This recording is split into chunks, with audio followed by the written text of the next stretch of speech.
आ जाओ वापस जल्दी से।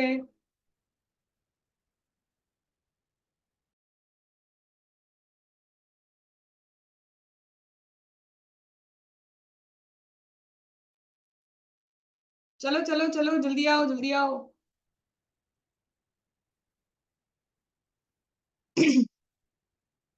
1 घंटे का टारगेट रखते हैं, ठीक है।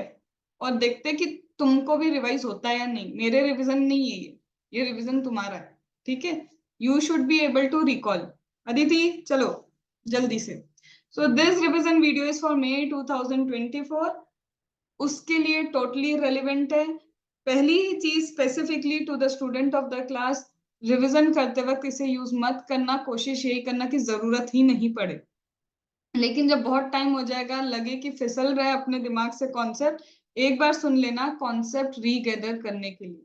इसके थ्रू लर्निंग करना नहीं, ठीक है। चलो स्टार्ट करें।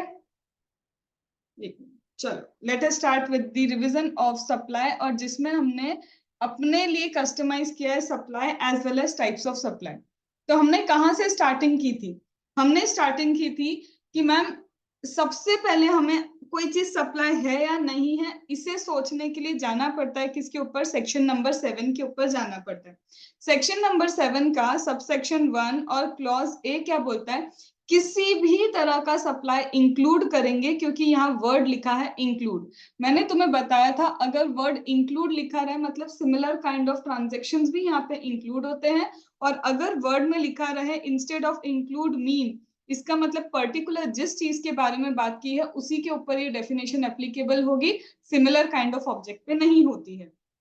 तो सप्लाई में सारे टाइप्स ऑफ सप्लाई इंक्लूड होंगे, चाहे वो लीज हो, बार्टर हो, एक्सचेंज हो, या फिर आपने लाइसेंस पे दिया हो, डिस्पोजल किया हो। लेकिन वो होना चाहिए गुड्स या फिर वो होना चाहिए सर्विस, और वो होना चाहिए for a consideration course furtherance of business में बाय अ पर्सन। और चाहे आप इसे एग्री करो या फिर आप ऑलरेडी सप्लाई कर चुके हो, चलेगा। यहां तक बात है। फिर हमने गुड्स की डेफिनेशन इसके लिए उठाई थी। अब गुड्स की डेफिनेशन में क्या लिखा था? गुड्स की डेफिनेशन स्टार्ट होती है मीन से। गुड मीन, जो लिखा है वही गुड्स है, जो लिखा है वही सर्विस है, क्योंकि यहाँ लिखा हुआ है वर्ड मीन। तो बोलते हैं गुड्स मतलब क्या? किसी भी तरह का मूवेबल प्रॉपर्टी गुड्स बनता है। इसमें मनी इंक्लूड नहीं होता, इसमें सिक्योरिटी इंक्लूड नहीं होता। जैसे ही मैंने यहाँ पढ़ा था कि ओनली मूवेबल प्रॉपर्टी इंक्लूड है, तो मुझे दिमाग में मैम इमूवेबल प्रॉपर्टी क्या सर्विस बनेगी।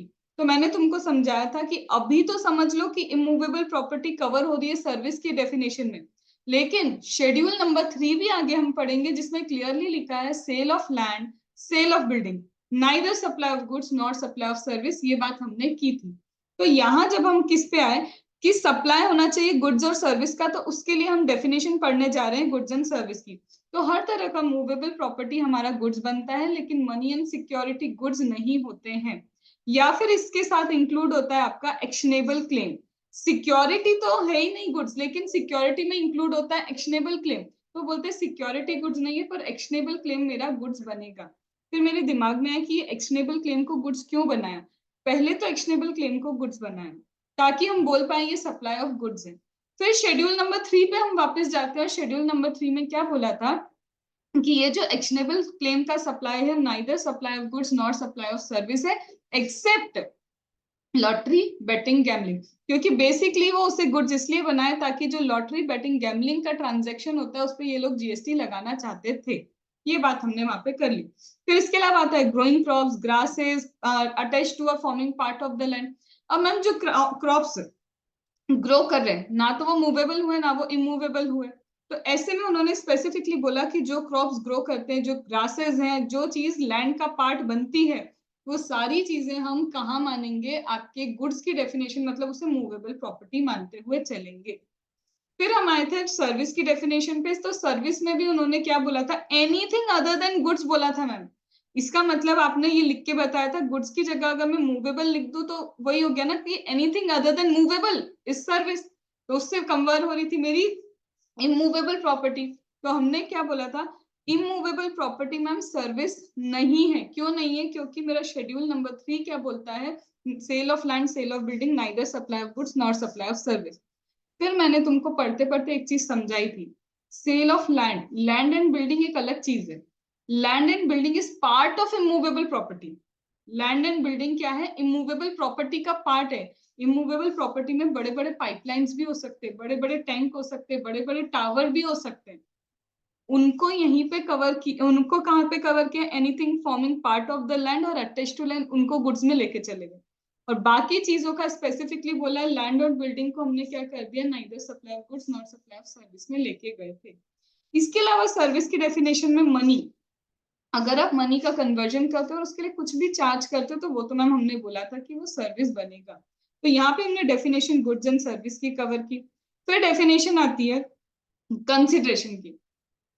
तो कंसिडरेशन की डेफिनेशन में बोलते हैं मैम, कंसिडरेशन कैश में भी हो सकता है, काइंड में भी हो सकता है, रिसिपेंट भी दे सकता है, थर्ड पर्सन भी दे सकता है। लेकिन ये जो कंसिडरेशन है, रिफंडेबल डिपॉजिट नहीं होना चाहिए, क्योंकि अगर ये रिफंडेबल डिपॉजिट है तो इसका मतलब क्या है कि आपको अर्निंग हुई ही नहीं है, और जो चीज आपको अर्निंग नहीं हुई है उस पर जीएसटी लग नहीं सकता है।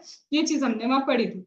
और मैम कंसिडरेशन की डेफिनेशन में लिखा था, अगर सेंट्रल गवर्नमेंट या फिर आपका स्टेट गवर्नमेंट आपको क्या देता है? सब्सिडी देता है। आप कौन? सप्लायर। अगर ये सप्लायर को क्या देता है? सब्सिडी देता है, तो इसका मतलब क्या है कि ये जो सब्सिडी सप्लायर को जा रही है ये कंसिडरेशन नहीं बनेगी। पर अगर सपोज करो ma'am central government, state government जो सब्सिडी दे रहा है वो सप्लायर को नहीं, रिसिपिएंट को दे रहा है। जैसे हमने क्या एग्जांपल लिया था, एलपीजी गैस सिलेंडर, देता तो subsidy central government state government है, पर यहाँ पे कस्टमर को मिलता है, तो ये कंसिडरेशन का पार्ट बनता है। फिर एक एग्जांपल लिया था मैम, अगर सपोज करो सब्सिडी अमेजोन दे रहा है किसको? रिसिपिएंट को, जैसे हम बोल देते इसको कैशबैक। मैम ये भी कंसिडरेशन है, क्योंकि देने वाला गवर्नमेंट नहीं, लेने वाला सप्लायर नहीं। इसका मतलब सब्सिडी के लिए दोनों कंडीशन चाहिए थी, सेंट्रल गवर्नमेंट स्टेट गवर्नमेंट ने ही देना है सब्सिडी, और देना भी किसको है? सप्लायर को ही देना है। ठीक है।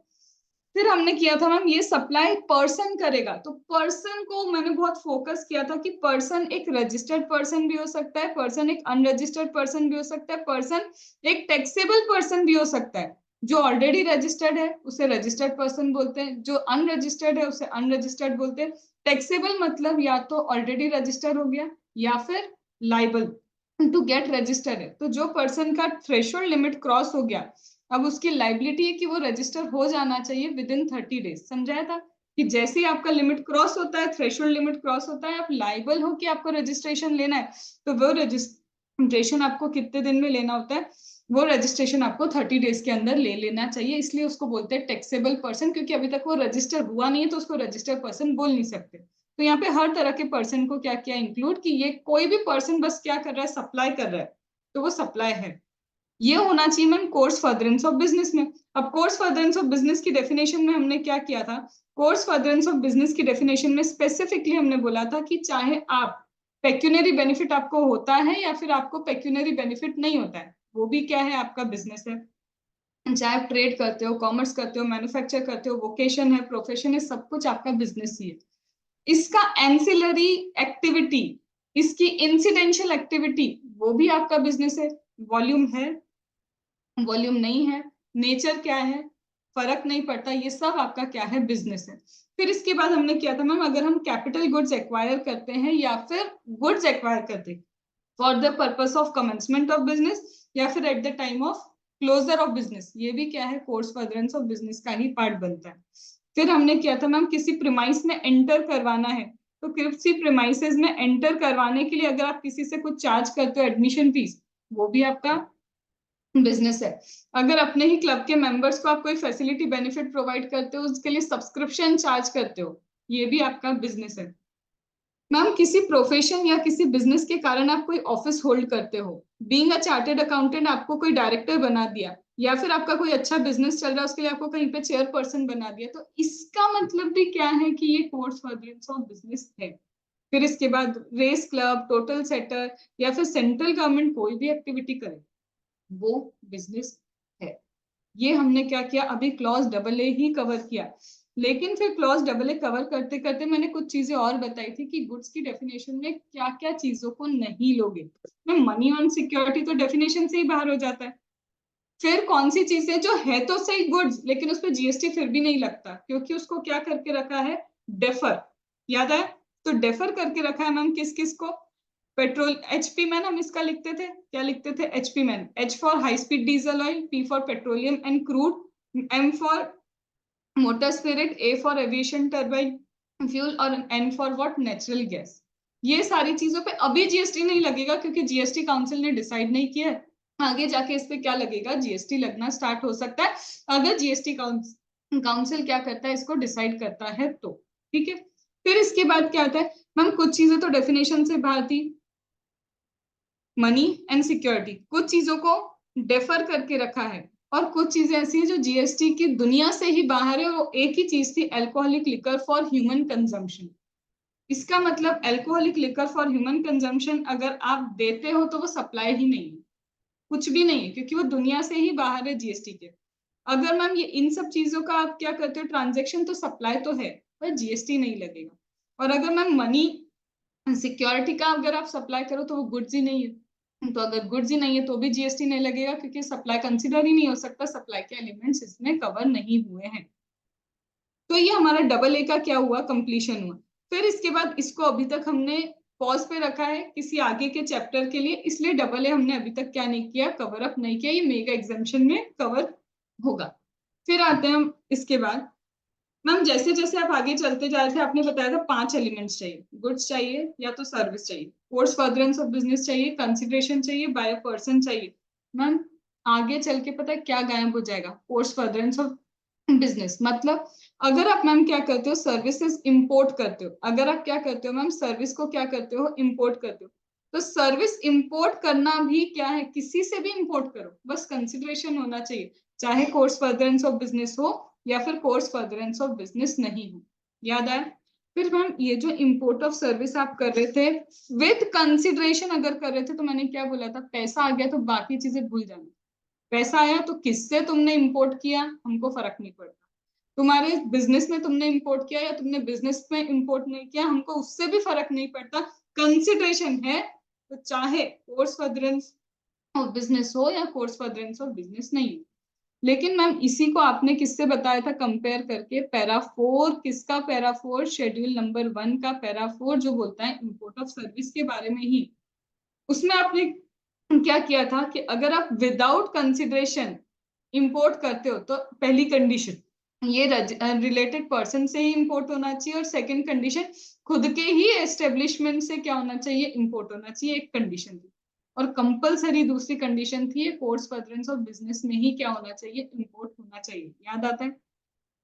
विथ कंसिडरेशन है, किसी चीज को नहीं देखना किससे इंपोर्ट किया, बिजनेस है या नहीं। विदाउट कंसिडरेशन है तो दोनों कंडीशन है, इंपोर्ट भी उन्हीं लोगों से करना जिनको हम बता रहे हैं, और दूसरा course furtherance of business mandatory.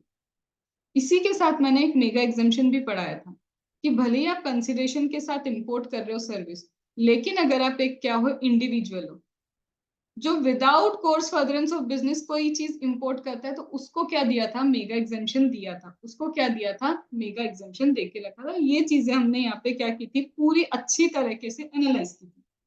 अब मैम यहाँ पे आप बोल रहे हो कि अगर पैरा 4 है शेड्यूल 1 का, दैट इज विदाउट कंसिडरेशन, इसमें आपने बोला है कि रिलेटेड पर्सन से आपको क्या करना है, इंपोर्ट करना है। तो ये रिलेटेड पर्सन कौन था, रिलेटेड पर्सन था या तो आप एक दूसरे के बिजनेस में क्या हो, डायरेक्टर या ऑफिसर हो, तो ये रहा मेरा एक दूसरे के बिजनेस में डायरेक्टर या ऑफिसर, या तो आप लीगली रिकॉग्नाइज पार्टनर हो, तो यहाँ पे स्पेसिफिकली डीड होनी चाहिए तब आपको रिलेटेड मानते, डीड नहीं है तो रिलेटेड नहीं हुआ। या फिर मैम एम्प्लॉयर एम्प्लॉय रिलेशन होगा आपका, वो भी हो सकता है। या फिर आप किसी को क्या करो, कंट्रोल करो, कोई आपको कंट्रोल करे, आप दो लोग मिलके किसी तीसरे को कंट्रोल करे, या दो लोग मिलके आपको कंट्रोल करे, मतलब ये प्रोबेबिलिटी जितनी बनती है वो सारी बना के ये क्या हो गया, रिलेटेड पर्सन। इसमें एक चीज याद रखना था इंपॉर्टेंट, अगर आप सेम फैमिली के मेंबर्स हो, क्या था सेम फैमिली के मेंबर में मैम, स्पाउस और चिल्ड्रन तो डिपेंडेंट हो या नहीं हो कोई फर्क नहीं पड़ता, वो हमेशा आपके रिलेटेड है। लेकिन आपके पेरेंट्स, आपके ग्रैंड पेरेंट्स, आपका ब्रदर, आपका सिस्टर, या तो पूरी तरह से आप पे डिपेंड करना चाहिए या फिर मेनली क्या करना चाहिए, आप पे डिपेंड करना चाहिए। अगर ये होलिया मेनली आप पे डिपेंड नहीं करते तो ये आपके रिलेटेड पर्सन ही नहीं है, और इसकी भी बहुत सारी हमने प्रोबेबिलिटी ली थी। जैसे मेरे ही ब्रदर का वहां पे क्या है, ओन एस्टेब्लिशमेंट, मेरा ही ओन एस्टेब्लिशमेंट है, तो रिलेटेड हो। लेकिन मेरा एस्टेब्लिशमेंट नहीं है, मेरे ब्रदर का एस्टेब्लिशमेंट है, मेरे ही ब्रदर का वहां पे एस्टेब्लिशमेंट है, इसका मतलब वो मुझ पे डिपेंड ही नहीं कर रहा, वो खुद कमा रहा है वहां जाके। तो याद आया, रिलेटेड पर्सन में फिर वो ब्रदर कवर ही नहीं हो सकता, क्योंकि वो खुद कमा रहा है, मतलब आप पे डिपेंडेंट नहीं है, तो वो आपका रिलेटेड एस्टेब्लिशमेंट नहीं है, ना ही वो आपका रिलेटेड पार्टी है। ऐसी अलग अलग प्रोबेबिलिटीज हमने देखी थी। इसके बाद क्या आता है मैम, इसके बाद आता है हमारा, ये तो कवर हुआ मेरा इंपोर्ट वाला पार्ट। फिर आगे आता है कि मैम शेड्यूल 1 क्या है। आपने ये इंपोर्ट बता दिया, पहले कोर्स फर्दरेंस ऑफ बिजनेस गायब कर दिया। अब बोलते हैं अगर कंसिडरेशन ही नहीं हुआ तब क्या करोगे। अगर कंसिडरेशन ही नहीं हुआ तो पैरा नंबर 1 मेरा क्या था। अगर कंसिडरेशन गायब हुआ तो पैरा नंबर 1 मेरा बोलता है कि परमानेंट ट्रांसफर करना होगा आपको बिजनेस असेट्स को। क्या करना होगा आपको, परमानेंट ट्रांसफर करना होगा किसका, बिजनेस असेट का, या फिर आपको डिस्पोज करनी होगी बिजनेस असेट, वो बिजनेस असेट जिसपे आईटीसी अवेल कर चुकी। इस पे मैंने क्या क्या बताया था, सबसे पहले यहाँ होना चाहिए ma'am permanent transfer, temporary rent went पे देना नहीं चलता। एक बार गई अपने यहाँ से चीज तो गई, वापस हमको मिलेगी नहीं। ये होनी चाहिए ma'am business asset. Business asset capital goods भी हो सकते हैं, business asset stock and trade भी हो सकता है, बस आपकी जानी कौन सी चाहिए, बिजनेस असेट जानी चाहिए। अगर मैम बिजनेस असेट जा भी रही है तो ये वो बिजनेस असेट जानी चाहिए जिसपे आपने आईटीसी अवेल करके रखा है। अगर मैम आईटीसी अवेल ही नहीं किया तो ये वाला पैराग्राफ एप्लीकेबल ही नहीं होगा, और एप्लीकेबल नहीं होगा तो वो सप्लाई नहीं बनेगा। क्योंकि मैंने तुम्हें एक चीज अच्छे से समझाई थी। पहला, अगर सारे के सारे एलिमेंट्स है तो वो पक्का सप्लाई है, टैक्सेबल होगा या नहीं होगा ये बाद में देखेंगे। अगर कोर्स फर्दरेंस ऑफ बिजनेस गायब हुआ है तो वो इंपोर्ट ऑफ सर्विस में ही गायब हो रहा है। और अगर कंसिडरेशन आपका गायब हुआ है तो आपको क्या देखना पड़ेगा, पक्का शेड्यूल 1 ओपन करके देखना है कि अगर कंसिडरेशन नहीं है और शेड्यूल 1 की कंडीशंस कंप्लाई हो गई तो विदाउट कंसिडरेशन भी इन सारी चीजों को हम क्या मानते थे, सप्लाई मानते थे। तो इसी में मैंने क्या बोला था, पहला परमानेंट ट्रांसफर करना बिजनेस असेट जिसपे आईटीसी अवेल किया हो। स्लो जा रही हूँ वापस से इसके लिए, याद है तुमको क्या बोला था, सबसे पहले आईटीसी अवेल कब होगा, जब तुमने आईटीसी पे किया होगा, टैक्स पे करके आया होगा परचेस करने पे। मैं परचेस करने गई इस बिजनेस असेट को, मैंने एक अनरजिस्टर्ड पर्सन से इसको परचेस किया। अनरजिस्टर्ड पर्सन टैक्स नहीं लगा सकता, जब वो टैक्स नहीं लगा सकता तो मेरा आईटीसी में अवेल कैसे करूंगी, क्योंकि मैं तो टैक्स ही पे नहीं करके आई। ये एक प्रोबेबिलिटी याद आ गई। फिर दूसरा, मैम अगर मैंने रजिस्टर्ड पर्सन से ही परचेस किया है, ठीक है, लेकिन ये जो गुड्स है वही एग्जेम्प्ट है। अरे तो अगर एग्जेम्प्ट गुड्स थे तो वैसे ही मैंने टैक्स नहीं पे किया होगा, तो मैं आईटीसी अवेल कैसे करूंगी। ये हो गई मेरी परचेसर वाले की प्रोबेबिलिटी। मैम फिर इसके बाद दूसरा तीसरा प्रोबेबिलिटी क्या थी, मैम हमने रजिस्टर्ड पर्सन से ही परचेस किया, हमने यहाँ पे टैक्स भी पे किया, लेकिन सेल करते वक्त मेरे को बोल के रखा है कि ऐसे सेल पे आईटीसी ब्लॉक दे, फिर भी मैं आईटीसी अवेल नहीं कर पाई। या फिर मैम क्या हो सकता है, आईटीसी ब्लॉक डे, या फिर सेल करते वक्त वो एग्जेम्प्ट हो गया। परचेस करते वक्त तो टैक्स लगा, सेल्स करते वक्त क्या हो गया, वो एग्जेम्प्ट हो गया।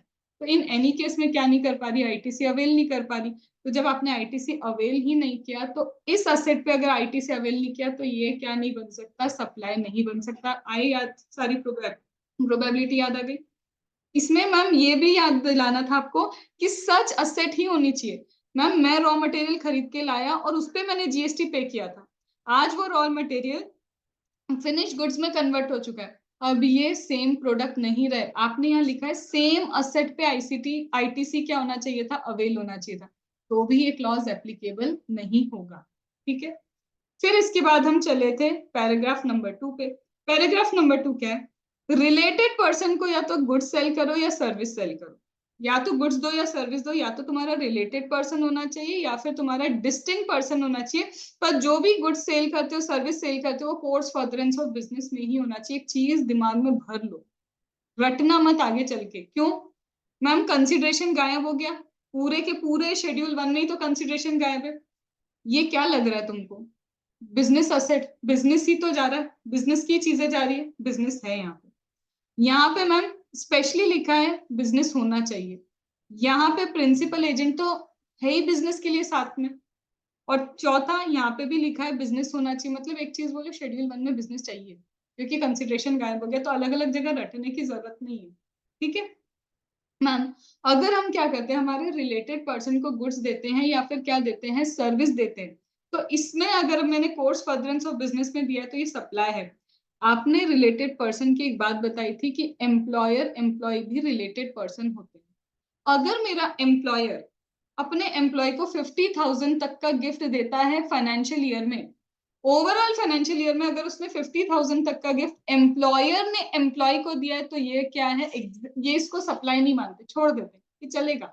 लेकिन मैम एम्प्लॉयर ने एम्प्लॉय को 1 लाख तक का गिफ्ट दिया हो तो तब सप्लाई मानेंगे।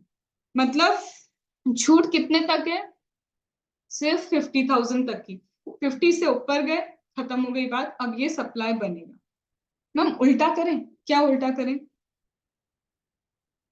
एम्प्लॉय अगर अपने एम्प्लॉयर को देगा ये गुड्स तो गिफ्ट, एम्प्लॉय अगर दे तो आपने एम्प्लॉयर एम्प्लॉय तो कवर किया कि एम्प्लॉयर अगर अपने एम्प्लॉय को दे रहा है तो आप बोल रहे हो 50,000 तक का सप्लाई नहीं है। बट मैम अगर एम्प्लॉय अपने एम्प्लॉयर को दे रहा है गिफ्ट 51,000 का, क्या आप इसे सप्लाई बोलोगे, नहीं बोलना। क्यों, ये बिजनेस में नहीं दे रहा है, वो कोई बिजनेस नहीं है उसका एम्प्लॉय का, ये तो जनरल उसने क्या दिया है, गिफ्ट दिया। और याद है तुम्हें क्या बोला था, इसके लिए क्या लगेगा 56/10। कहाँ का ये 56/10, डायरेक्ट टैक्स, वहां पे जाके इसको क्या लगाएंगे, टैक्स लगाएंगे। अगर ये 50,000 के ऊपर है तो छोड़ेंगे नहीं, पर दूसरे एक्ट में टैक्स लगाएंगे अदर इनकम मान के। फिर इसके बाद यहाँ पे मैम और क्या किया था, ये डिस्टिंक्ट पर्सन कौन है, डिस्टिंक्ट पर्सन मैंने बोला था अगर तुम्हें रजिस्ट्रेशन लेना है तो जीएसटी में होता है स्टेट वाइज रजिस्ट्रेशन। याद है मेरी बात कि जीएसटी में सेंट्रल रजिस्ट्रेशन नहीं, स्टेट वाइज है। तो तुम्हें अलग अलग स्टेट में क्या लेना पड़ता है, रजिस्ट्रेशन लेना पड़ता है उन स्टेट्स में जहां से तुम टैक्सेबल नेचर का सप्लाई करते हो। ऐसी किसी स्टेट में जहां पे आप एग्जाम टोटली एग्जाम सप्लाई करो तो सिर्फ उस स्टेट में तुमको रजिस्ट्रेशन लेने की जरूरत नहीं थी, ये बात याद है। तो मैम अगर मैंने एक स्टेट में रजिस्ट्रेशन लिया, दूसरे स्टेट में रजिस्ट्रेशन लिया विद द सेम पेन, तो हम दोनों जो रजिस्ट्रेशन लिए ऐसे तो पेन सेम है, पर हम आपस में भी कोई ट्रांजेक्शन करेंगे तो वो माना जाएगा एक डिस्टिंक्ट पर्सन के साथ ट्रांजेक्शन। मतलब तुम ही रजिस्टर्ड हो इस स्टेट में, तुम ही रजिस्टर्ड हो दूसरे स्टेट में, फिर भी क्या माना जाएगा, तुम दोनों आपस में जो ट्रांजेक्शन करते हो वो डिस्टिंक्ट पर्सन है। एक हो गया ये मेरा 25 सबसेक्शन 4 का एक्सप्लेनेशन।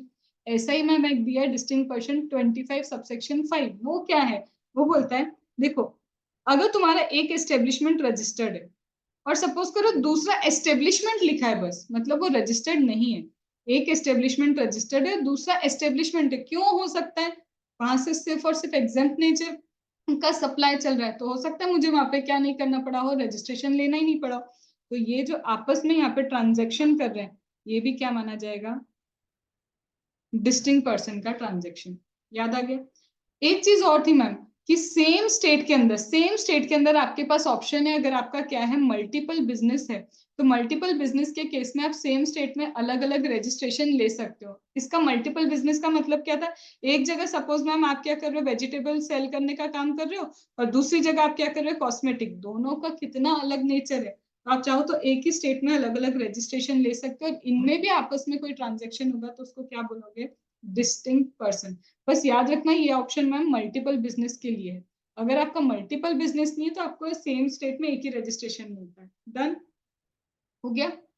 फिर इसके बाद यहाँ पे मैम थर्ड वाला क्या है, प्रिंसिपल अपने एजेंट को, एजेंट अपने प्रिंसिपल को अगर गुड सप्लाई करता है विदाउट कंसिडरेशन, इसको भी हम क्या मानेंगे कि कोर्स फर्दरेंस ऑफ बिजनेस में ही वैसे दिख ही रहा है कि हो रहा है, तो ये भी क्या है आपका सप्लाई है। लेकिन मैम ये एजेंट प्रिंसिपल कौन होंगे, ये वो एजेंट जिसको राइट दिया है कि वो खुद के नाम पे ओन, खुद के नाम पे क्या कर सकता है, इनवॉइस इशू कर सकता है, ऐसे एजेंट को ही हम यहाँ पे कवर करते हैं, वही मेरा प्रिंसिपल एजेंट रिलेशनशिप है। ठीक है। लेकिन मैम एजेंट भी दो तरह के होते हैं, हमने पढ़ा है आपके साथ, क्या पढ़ा है कि एजेंट भी कितने टाइप के होते हैं, दो टाइप के होते हैं।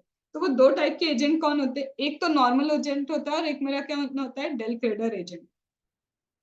डेल क्रेडर एजेंट क्या बोलता है कि मैं अश्योरिटी देता हूं किसको, सेलर को, सप्लायर को, कि तुझे पेमेंट मिलेगा ही मिलेगा। सप्लायर बोलता है मुझे पेमेंट कैसे मिलेगा, बोलता है देखो ये कस्टमर को मैं लेके आया हूँ, ये कस्टमर को तुम्हें क्या करना है, पेमेंट करना है, अगर इसने पेमेंट नहीं किया तो डेल क्रेडर एजेंट बोलता है मैं इसको लोन दे दूंगा और उसको बोलूंगा ये लोन का अमाउंट किसको पे करके आया, ये सप्लायर को पे करके आया, और इससे मैं क्या कर लूंगा, इंटरेस्ट चार्ज कर लूंगा। एक ऑप्शन मेरे पास ये है, या तो मैं तेरे को डायरेक्टली पेमेंट कर लूंगा और इससे क्या ले लूंगा, विद इंटरेस्ट रिकवरी ले लूंगा, सप्लायर तो सेफ है, उसको पेमेंट मिल रहा है। तो मैम इसमें दिक्कत क्या है, इसमें दिक्कत ये है कि ये जो बेचारे डेल क्रेडिट एजेंट ने क्या किया है, ये लोन दिया है, ये लोन का जो आपका इंटरेस्ट आप रिसीव करोगे, ये इंटरेस्ट ही तो आपका टर्नओवर है ना। याद है, ट्रांजैक्शन इन मनी के लिए आप एक्स्ट्रा कुछ भी चार्ज करते हो, that is supply of service. तो ये डेल क्रेडिट एजेंट क्या कर रहा है, मनी तो दे रहा है लेकिन उसके लिए इंटरेस्ट चार्ज कर रहा है, और ये जो इंटरेस्ट चार्ज कर रहा है ये क्या है मैम, सप्लाई ऑफ सर्विस। ये सप्लाई ऑफ सर्विस को कहाँ कंसिडर करोगे, इसे आप प्रिंसिपल के टर्नओवर में कंसिडर करोगे या ये डेल क्रेडिट एजेंट के टर्नओवर में कंसिडर करोगे। तो हमने सबसे पहले उनको समझाया था, ये समझो ये एजेंट कौन सा एजेंट है, क्या मेरा पैरा 3 वाला एजेंट है। तो हमने सोचा मैम पैरा 3 वाला एजेंट कौन सा होता है, क्या इसको आपने राइट दिया है कि ये खुद के नाम पे क्या कर सकता है, इनवॉइस इशू कर सकता है, इसको राइट दिया है क्या। अगर हाँ तो ये वो एजेंट है, और अगर ये हमारा पैरा 3 वाला एजेंट है तो हमने जो सप्लाई ऑफ गुड्स किए ना प्रिंसिपल ने, उसी के उसमें क्या होगा, ये काउंट हो जाएगा, लोन वोन देने वाला जो इंटरेस्ट मिल रहा है ना, ये उसी का सप्लाई माना जाएगा, किसका, प्रिंसिपल का ही सप्लाई माना जाएगा, ये कंपोजिट सप्लाई बन जाएगा, क्योंकि यहाँ एजेंट प्रिंसिपल का क्या चल रहा है, काम चल रहा है। लेकिन मैम अगर ये वो एजेंट नहीं है जिसको हमने राइट दिया है कि खुद के नाम पे तो इनवॉइस बना सकता है, तो इसका मतलब ये काम प्रिंसिपल टू प्रिंसिपल बेसिस पे चल रहा है। इसने अपना सप्लाई अलग किया है, डेल क्रेडिट एजेंट ने सप्लाई ऑफ सर्विस, और प्रिंसिपल अपना सप्लाई ऑफ गुड्स अलग करता है। तो ये फिर इंडिविजुअली डेल क्रेडिट एजेंट का क्या बनेगा, सप्लाई बनेगा, ये हमने किया। डन। फिर इसके बाद यहाँ पे आते हैं डेल क्रेडिट एजेंट की कहानी खत्म करने के बाद क्या मेरा ये पूरा शेड्यूल खत्म हुआ, हाँ शेड्यूल 1 मेरा पूरा खत्म हुआ। लेकिन याद करो इसके लिए भी हमने किसके साथ लिंकेज बिठाई थी, इसकी लिंकेज हमने शेड्यूल 3 के साथ भी बिठाई थी।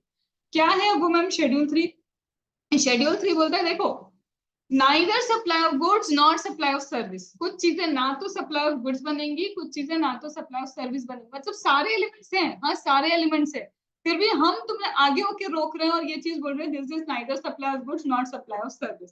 तो शेड्यूल 2 करवाने से पहले हम चलते हैं किसके ऊपर, neither supply of goods not supply of service के ऊपर, जिसमें सबसे पहला वो क्या बोलते हैं, एम्प्लॉय अपने एम्प्लॉयर को अगर कोई भी सर्विस देता है एम्प्लॉयमेंट के टर्म्स पे, याद आ रहा है, एम्प्लॉय अगर अपने एम्प्लॉयर को कोई भी सर्विस दे रहा है, मैम ये तो रिलेटेड पर्सन के बीच में ट्रांजेक्शन चल रहा है। हाँ हमने शेड्यूल 2 में क्या पढ़ा था, शेड्यूल 1 में रिलेटेड पर्सन को या तो आप सेल ऑफ गुड्स करो या सेल ऑफ सर्विस करो, ये भी तो रिलेटेड पर्सन का ही क्या चल रहा है, ट्रांजेक्शन चल रहा है, पर वो मैम विदाउट कंसिडरेशन था।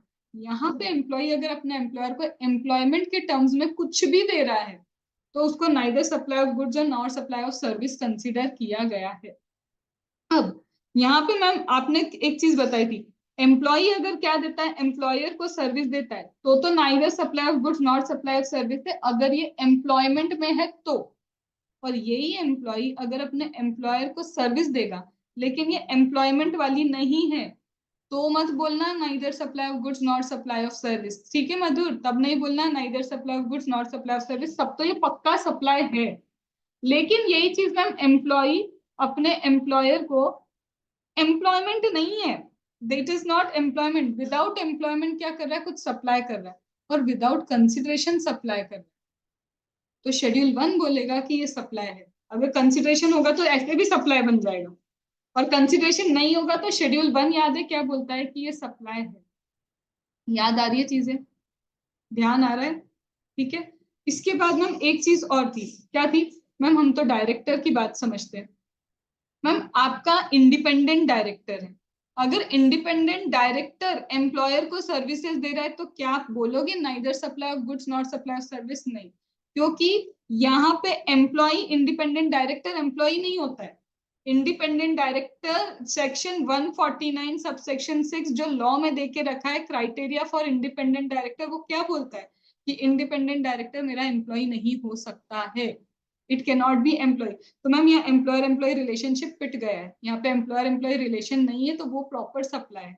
दूसरा तरीका क्या था मैम देखने का कि कोई पर्सन मेरा एम्प्लॉय है या नहीं, तो देखो उसका टीडीएस 192 में डिडक्ट होता है या फिर उसका टीडीएस 194 जे में डिडक्ट होता है। जे में है तो मैम उसका प्रोफेशन है, वो कोर्स फर्दरेंस ऑफ बिजनेस में कर रहा है, और 192 है इसका मतलब वो इन टर्म्स ऑफ एम्प्लॉयमेंट कोई सर्विस प्रोवाइड कर रहा है, तब जाके neither supply of goods not supply of service आएगा। क्या ये बात याद आ गई। इसके बाद क्या बोला था, अगर आप गवर्नमेंट की कोई पोस्ट होल्ड करते हो, आप मेंबर ऑफ पार्लियामेंट हो, स्टेट लेजिस्लेचर हो, या फिर मतलब कहीं पे भी गवर्नमेंट के क्या हो, मेंबर हो, तो ऐसे केस में क्या बोला था, अगर आप गवर्नमेंट के कोई भी मेंबर हो तो वहां पे आपको क्या करना पड़ेगा, मान लेंगे कि neither supply of goods not supply of services. इसमें एक चीज और थी, वो क्या था, मेरा एम्प्लॉय कैसा भी हो सकता है, याद है, एम्प्लॉय मेरा कॉन्ट्रैक्ट वाला एम्प्लॉय हो सकता है, वेजेस वाला एम्प्लॉय हो सकता है, डेली वेजेस वाला एम्प्लॉय, मतलब एम्प्लॉय का टाइप कोई भी हो सकता है, बस वो होना चाहिए एम्प्लॉय। फिर हमने गवर्नमेंट के रिस्पेक्ट में किया था कि गवर्नमेंट के या तो आप मेंबर ऑफ पार्लियामेंट हो, स्टेट लेजिस्लेचर हो, या फिर कहीं भी गवर्नमेंट के यहाँ पे पोस्ट होल्ड करते हो, वो भी क्या है, neither supply of not supply of services.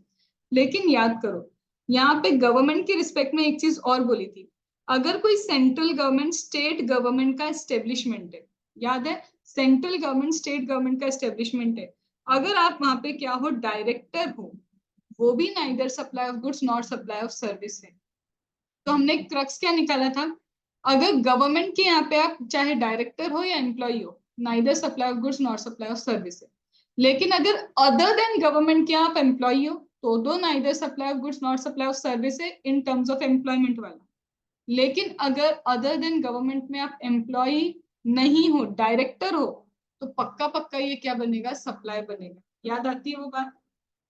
अब इसके बाद क्या आता है, इसके बाद हमने ये किया था मैम, कोई भी कोर्ट और ट्रिब्यूनल अगर सर्विस प्रोवाइड करता है और इसमें ना मिस्टेक की थी लिखने में, अब वो किसने मिस्टेक की थी, मुझे शायद अदिति ने मिस्टेक की थी वो लिखने में। क्या मिस्टेक थी मैम, यहाँ पे लिखा है सर्विस बाय एनी कोर्ट, कोई भी कोर्ट या फिर ट्रिब्यूनल अगर कोई भी सर्विसेज प्रोवाइड करता है तो neither supply of goods not supply of services. But उसने सर्विस की डेफिनेशन में क्या किया था, सर्विस की डेफिनेशन में डिस्ट्रिक्ट कोर्ट है, हाई कोर्ट है, सुप्रीम कोर्ट है। सर्विस ये कोर्ट की डेफिनेशन में ट्रिब्यूनल नहीं आता है, ट्रिब्यूनल को अलग से इंक्लूड किया है। तो जब भी आप कोर्ट की डेफिनेशन लिखोगे तो आप इन्हीं तीन को लिखोगे, आप कोर्ट की डेफिनेशन में ट्रिब्यूनल लिखने की गलती नहीं करोगे। तो यहाँ पे शेड्यूल 3 क्या बोलता है, या तो कोर्ट या ट्रिब्यूनल आपको सर्विसेज प्रोवाइड कर रहा है, neither supply of goods not supply of service, और कोर्ट मतलब high court, supreme court, district court. लेकिन अब यहाँ पे आता है ma'am dispute redressal commission. Dispute redressal commission court नहीं है, बट उसको सारी पावर कोर्ट जैसी मिली है। तो यहाँ पे हमने क्या बोला था, कोर्ट इंक्लूड, इंक्लूड मतलब similar kind of things are also included, शुरू से ही बताया था इंक्लूड मतलब सिमिलर वाली चीजें भी इंक्लूड होगी। तो इसीलिए मैम डिस्प्यूट रिड्रेसल कमीशन को क्या है, पावर ऑफ कोर्ट मिला है, तो यहाँ पे उसको भी क्या बोलते हैं कि डिस्प्यूट रिड्रेसल कमीशन के पास कैरेक्टरिस्टिक है किसके, ट्रिब्यूनल और कोर्ट की। तो यहाँ पे ये भी अगर कोई सर्विस प्रोवाइड करता है तो neither supply of goods not supply of service है। डन, याद आ रहा है।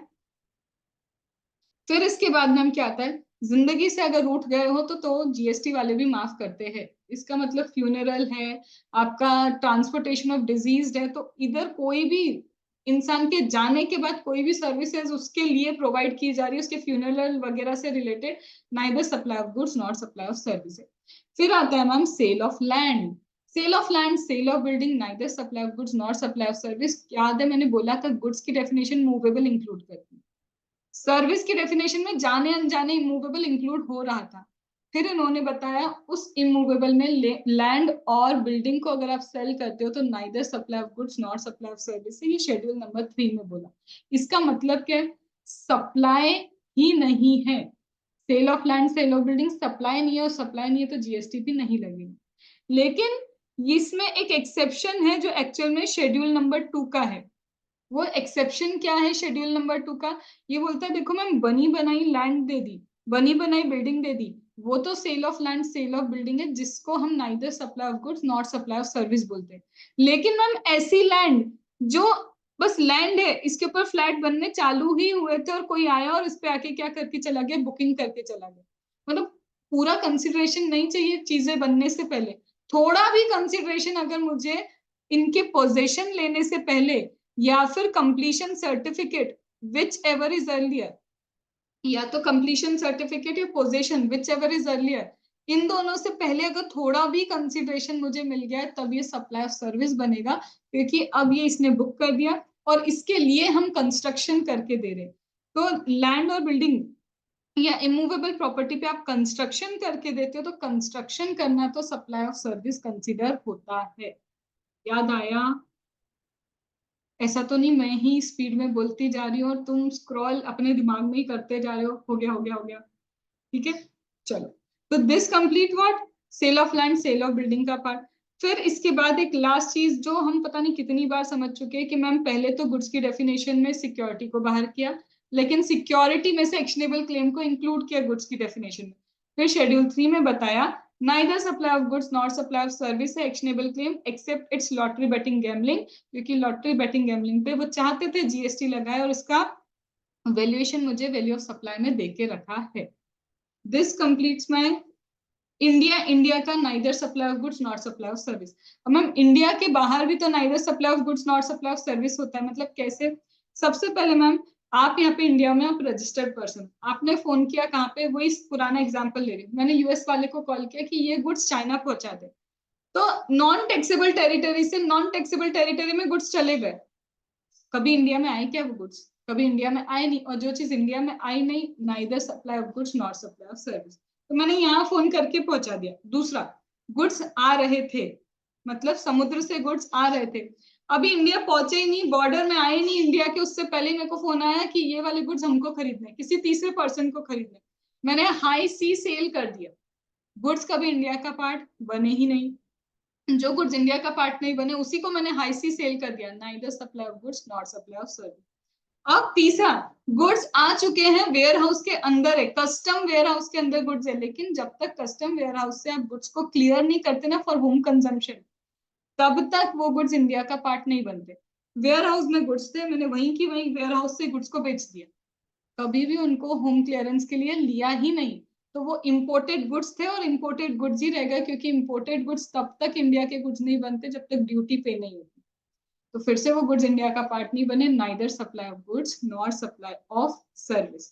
ये हमने किया है ओवरऑल सप्लाई की डेफिनेशन को फिर से रिवाइज। मूव करते हैं टाइप्स ऑफ सप्लाई पे। अब नया चैप्टर हमने क्रिएट किया था कि टाइप्स ऑफ सप्लाई क्या होता है, तो टाइप्स ऑफ सप्लाई में पहला सप्लाई होता है मैम कंपोजिट नेचर का सप्लाई। कंपोजिट नेचर का सप्लाई मतलब क्या? दो या दो से ज्यादा टैक्सेबल सप्लाई का ही कॉम्बिनेशन होना चाहिए, पहली कंडीशन, और दूसरा ये कॉम्बिनेशन नेचुरली बंडल ही होना चाहिए।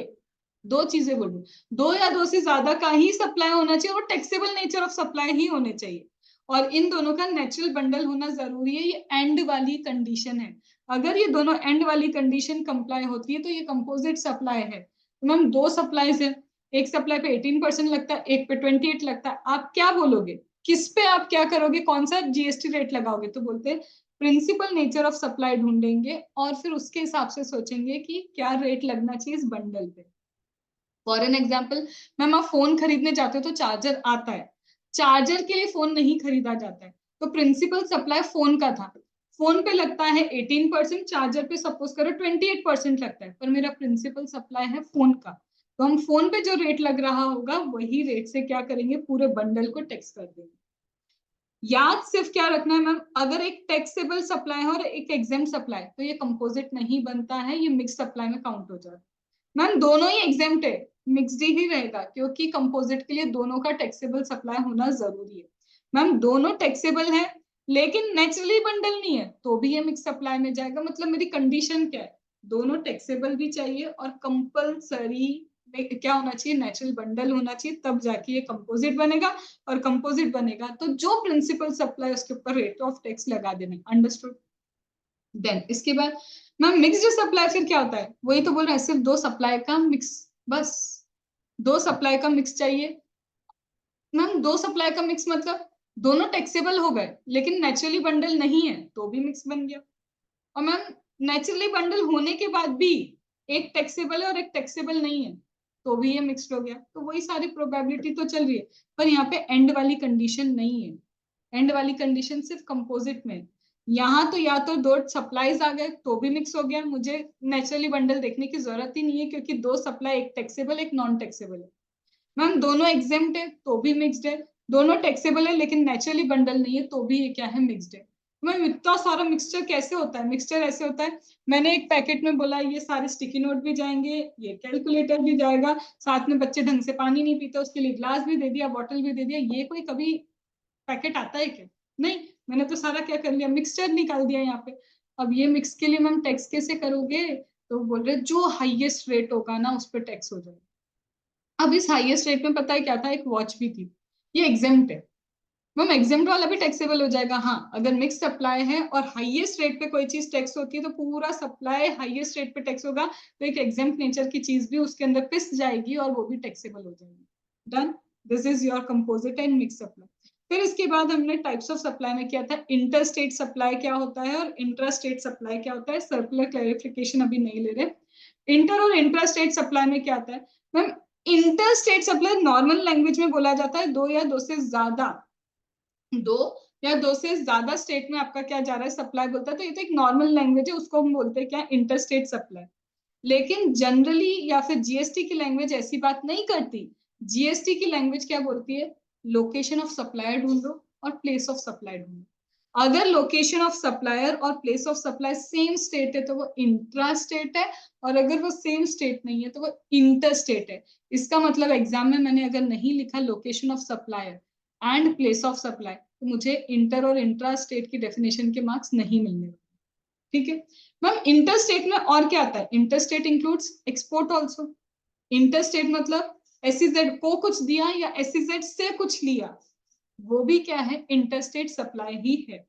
और मैम क्या किया था, एक्सपोर्ट किया था, तो एक्सपोर्ट गुड्स का भी हो सकता है, एक्सपोर्ट सर्विस का भी हो सकता है। और साथ ही साथ में इंटर स्टेट में इंपोर्ट भी होता है गुड्स का, इंपोर्ट ऑफ सर्विस भी होता है, याद है। अब उसके एक बार पूरा मैं बस लॉजिक समझा देती हूँ तो हमारा टाइप्स ऑफ सप्लाई का सबसे बेसिक चीज का रिवीजन भी खत्म हो जाएगा।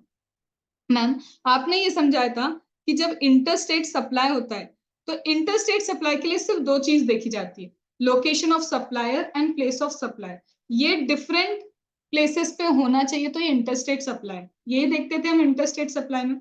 लेकिन मैम इंटरस्टेट सप्लाई एक्सपोर्ट कब बनता है, एक्सपोर्ट तब बनेगा, स्पेसिफिकली अगर मैं एक्सपोर्ट ऑफ गुड्स की बात करूं कि ये गुड्स इंडिया के बाहर जाने चाहिए, ये गुड्स कहाँ जाने चाहिए, इंडिया के बाहर जाने चाहिए, तो ये इंटरस्टेट सप्लाई तभी एक्सपोर्ट बनेगा जब वो गुड्स इंडिया के बाहर जाएंगे।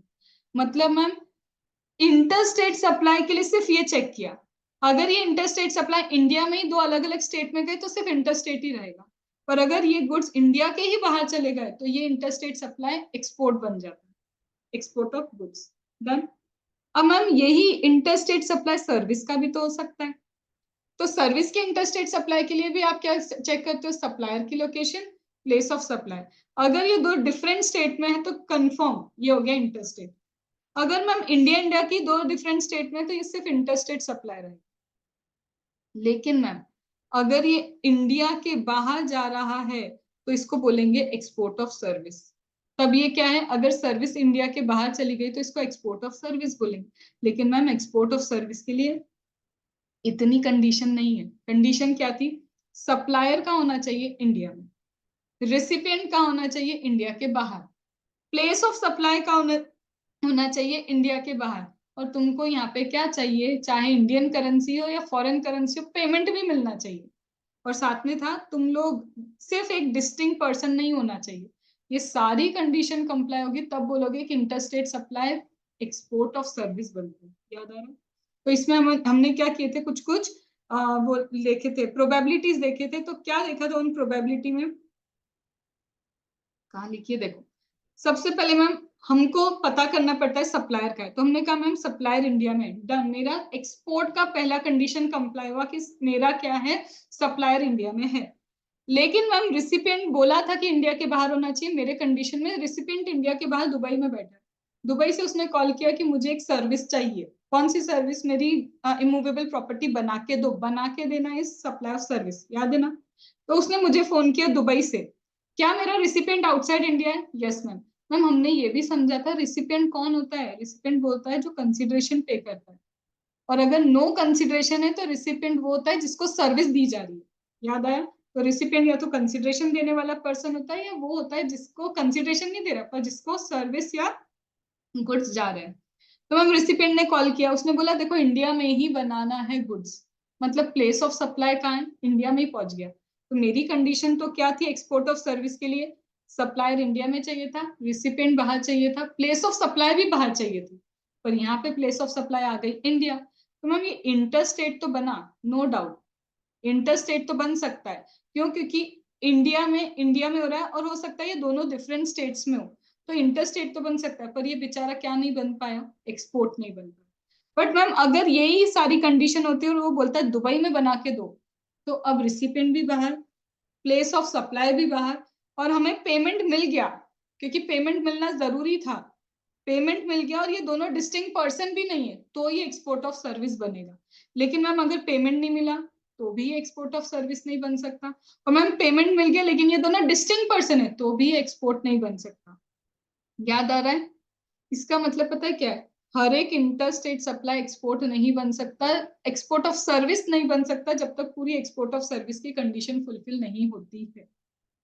फिर एक कंडीशन देखी थी मैम, सप्लायर तो इंडिया में पर रिसिपिएंट भी इंडिया में बैठे, तो वहीं से पता चल गया एक्सपोर्ट बन ही नहीं सकता, बस ये इंटरस्टेट हो सकता है, एक्सपोर्ट नहीं बन सकता, फिर रिसिपिएंट कहाँ है? इंडिया में। क्या ये याद आ गया तुमको? फिर इसके बाद हमने क्या देखा था मैम, ऐसे इंपोर्ट ऑफ सर्विस, एक्सपोर्ट कर रहे हो तो इंपोर्ट भी होगा, इंपोर्ट ऑफ गुड्स भी तो होता है ma'am, import of goods custom में कवर है, तो हम वहीं पे इसकी बातें करेंगे। लेकिन मैम इंपोर्ट ऑफ सर्विस में आपको क्या बोला है कि अगर आप सर्विस इंपोर्ट करते हो तो सप्लायर इंडिया के बाहर चाहिए, कंडीशन नंबर 1। दूसरा, रिसिपिएंट भी इंडिया में चाहिए, प्लेस ऑफ सप्लाई भी इंडिया में चाहिए। इसकी भी कंडीशंस हमने ऐसे इधर उधर कर करके प्रोबेबिलिटी देखी थी कि सप्लाई तो इंडिया के बाहर है पर रिसिपिएंट बैठा है दुबई में, ठीक है, और प्लेस ऑफ सप्लाई इंडिया में, तो भी मैम ये इंपोर्ट ऑफ सर्विस नहीं बन सकता, क्योंकि कंडीशन क्या, इंपोर्ट ऑफ सर्विस के लिए सप्लायर बाहर चाहिए, रिसिपिएंट भी इंडिया में चाहिए, और उसका प्लेस ऑफ सप्लाई भी इंडिया में चाहिए, और इंपोर्ट ऑफ सर्विस में पेमेंट कंडीशन नहीं है, क्योंकि एक्सपोर्ट में इनको पैसा चाहिए होता है, इंपोर्ट में इनको नहीं जाए पैसा इंडिया के बाहर वही चलेगा। अंडरस्टूड? तो ये मेरा किया क्या मैंने, इंपोर्ट ऑफ सर्विस के रिलेशन में ये 3 कंडीशन थी, और इसके बेस पे हम डिसाइड करते हैं कि एक इंटरस्टेट सप्लाई इंपोर्ट बन सकेगा या नहीं बनेगा, वो मुझे यहाँ पे देखना पड़ता। ऑल क्लियर या फिर ऑल क्लियर ही हो गया? अच्छे सेंस में क्लियर है? हाँ बस। इसके बाद हमने एक एससीजेड वाला पॉइंट किया था, उसको ले लेते हैं। मैम वो एससीजेड वाला क्या पॉइंट था, कि वो एससीजेड वाला पॉइंट कुछ ऐसा था कि देखो क्या होता है मैम, एक ही स्टेट है, स्टेट एक ही है, इस स्टेट के अंदर एससीजेड बना हुआ, ठीक है, स्टेट है, स्टेट के अंदर एससीजेड है, तो ये बोलते हैं एससीजेड को हम आउटसाइड इंडिया कंसीडर करते हैं। हम क्या करते हैं, एससीजेड को क्या बोलते हैं, आउटसाइड इंडिया। अब ऐसे केस में क्या हुआ, बाकी का बचा एरिया हो जाता है मेरा डोमेस्टिक टेरिफ एरिया, बाकी का बचा एरिया मेरा क्या है, डोमेस्टिक टेरिफ एरिया। तो बोलते हैं अगर एक डोमेस्टिक टेरिफ एरिया वाला पर्सन एससीजेड को कुछ भेजेगा तो इसका मतलब वो आउटसाइड इंडिया भेज रहा है, इसको हम बोलेंगे एक्सपोर्ट। पर वाइस वर्सा, एससीजेड वाला डोमेस्टिक टेरिफ एरिया को कुछ भेजेगा, ये सिर्फ इंटरस्टेट सप्लाई, क्यों? क्योंकि ये इंडिया में ही भेज रहा है, ये क्या है, सिर्फ इंटरस्टेट सप्लाई। मैम एक डोमेस्टिक टेरिफ एरिया वाला इसी सेम स्टेट में डोमेस्टिक टेरिफ एरिया वाले को कुछ भेजेगा, स्टेट सेम है, तो मैम ये इंट्रा स्टेट सप्लाई है, ठीक है। लेकिन मैम ये एससीजेड वाला इसी अपनी सेम स्टेट का दूसरा एससीजेड है इसका, ये एससीजेड आपस में अगर खेल रहे होंगे तो भी आउटसाइड आउटसाइड ही माना जाता है, क्यों? क्योंकि ये क्या एससीजेड है, आउटसाइड इंडिया, ये इंटर स्टेट ही रहेगा। फिर मैम डोमेस्टिक टेरिफ एरिया वाला अगर इंडिया के बाहर कुछ भेज रहा है वो एक्सपोर्ट है, इंडिया के बाहर वाला डोमेस्टिक टेरिफ एरिया वाले को कुछ भेज रहा है वो इंपोर्ट है, डोमेस्टिक टेरिफ एरिया वाला एससीजेड को कुछ भेज रहा है एक्सपोर्ट है, एससीजेड डोमेस्टिक टेरिफ एरिया वाले को भेज रहा है वो एक्सपोर्ट नहीं है। बट एससीजेड वाला इंडिया के बाहर भेजे एक्सपोर्ट है, और इंडिया के बाहर वाला एससीजेड को कुछ भेजे वो इंपोर्ट कहलाता है। मेन चीज ये याद रखनी, इन दोनों के बीच का ट्रांजेक्शन वाइस वर्सा नहीं है। डीटीए इसको देगा तो इंटरस्टेट भी है एक्सपोर्ट भी है, पर एससीजेड जब इसको कुछ देगा सिर्फ इंटरस्टेट सप्लाई ही रहता है। फिर हमने करा था मैम एक्सपोर्ट जो होता है, एक्सपोर्ट को हम जीरो रेटेड सप्लाई बोलते हैं। जीरो रेटेड सप्लाई का मतलब है परचेस करते वक्त अगर आप कोई जीएसटी पे करके आते हो तो उसका आईटीसी आप अवेल कर सकते हो, ठीक है। लेकिन जब यही परचेस की हुई चीज को आप एक्सपोर्ट करते हो तो एक्सपोर्ट में लिखा है या तो आप लेटर ऑफ अंडरटेकिंग भरो जिसमें आपको आउटवर्ड सप्लाई पे कोई टैक्स पे करने की जरूरत नहीं है, या फिर आप पहले क्या करो, पेमेंट करो और वो किए हुए पेमेंट का जीएसटी वापस क्या कर लेना, रिफंड ले लेना।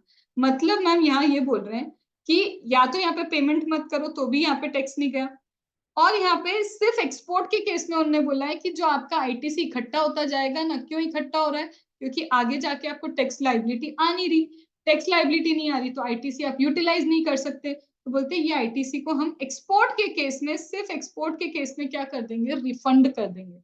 हम रिफंड करने को वो रेडी है, पर इसका इंटरप्रिटेशन पता है क्या निकला, परचेस के टाइम जो गवर्नमेंट को पैसा दिया था वो भी गवर्नमेंट ने वापस कर दिया, और सेल्स के टाइम गवर्नमेंट हमसे कुछ चार्ज नहीं कर रही, और अगर कुछ चार्ज भी करती है तो वो बेचारी रिफंड करने को भी रेडी है। तो यही तो होता है जीरो रेटेड सप्लाई, जहां परचेस करते वक्त भी कुछ नहीं लग रहा, सेल्स करते वक्त भी आपसे कोई टैक्स चार्ज नहीं हो रहा, that is known as zero rated supply.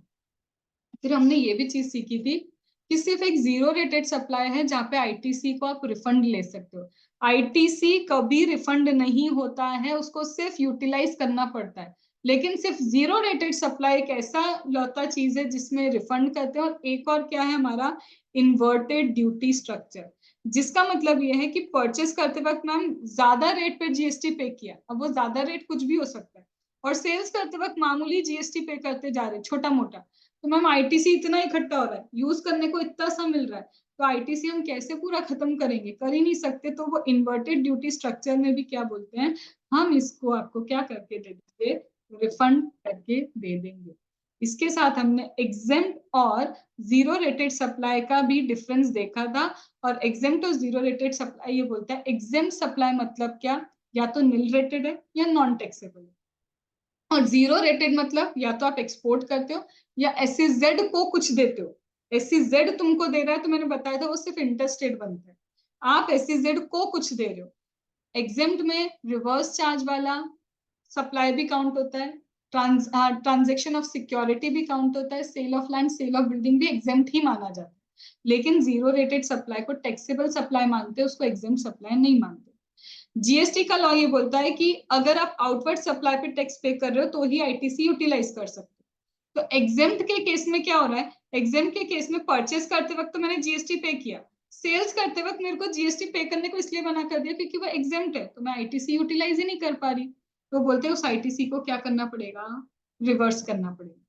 और वहीं जीरो रेटेड में ऐसा नहीं है, जीरो रेटेड ने खुद नहीं बोला है, परचेस वाला रिफंड कर देंगे आईटीसी, और उधर कुछ पे किया तो भी रिफंड कर देंगे, या तो उधर पे ही मत करो और आईटीसी सीधे पूरा लेके चले जाओ, हमसे रिफंड दो। लास्ट पॉइंट क्या है मैम, अगर मैं एग्जाम सप्लाई कर रही हूँ तो मैं टैक्स इनवॉइस इशू नहीं कर सकती और मुझे रजिस्ट्रेशन लेने की भी जरूरत नहीं है अगर सिर्फ और सिर्फ एग्जाम सप्लाई करती हूँ तो। और जीरो रेटेड बोलता है भाई तुमको रजिस्ट्रेशन तो लेना ही पड़ेगा क्योंकि ये टैक्सेबल सप्लाई, और जीरो रेटेड वाला बंदा टैक्स इनवॉइस इशू करता है, वो बिल ऑफ सप्लाई इशू नहीं करता। विद दिस जितना डिस्कशन हमने किया था अभी तक सप्लाई में क्लैरिफिकेशन छोड़ के वो कर लिया। तुम्हारे पास टाइम हो तो 15 मिनट में क्लैरिफिकेशन भी करा सकती हूँ, नहीं तो हम क्लैरिफिकेशन का अलग वीडियो रिकॉर्ड।